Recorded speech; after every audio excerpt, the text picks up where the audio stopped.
Here's how to watch a video. I get my paper all ready, I got my pen all ready, and I've got the video ready. So I press play. So this week on Monday, you are going to take math and switch it over to English. And I'm going to pause because I've remembered I'm supposed to label my paper. And we label our paper with our first and last name, the date, the assignment, well, the class, Math 6, and this is Math to English. So, label your paper. That was simple. Then we press play again. Which we've done before, but this might be a little more complicated, which is good. So number 1, I'm going to put that on my paper. B over 36. So first step is, in math, whatever's being written on the screen, write it on your paper so you have practice writing it.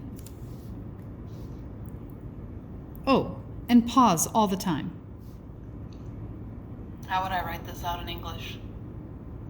First, you have to understand what's happening here. I guess you could say it's a fraction of two quantities, b and 36. But if you know that this thing means divide, then I think things could be a lot easier. You could say b divided by 36. You could say, this one I'm going to put, the quotient of b. I'm not sure what a quotient is, so maybe I should write the other one she said. So I'm going to rewind. Okay, this one I'm going to put, Oh, it didn't go far enough. let's divide, then I think things could be a lot easier. You could say b divided by 36. Pause, and then write that. B divided by 36. Now I can press play and listen some more. You could say, this one I'm going to put, the quotient of b. Now remember I said I had no idea what quotient meant? So I'm going to get out of full screen.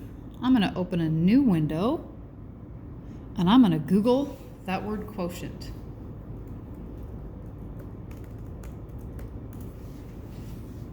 And read what it says. A result obtained by dividing one quantity by another. Oh, it's the answer when you divide. And now that I know that, I can go back to the video.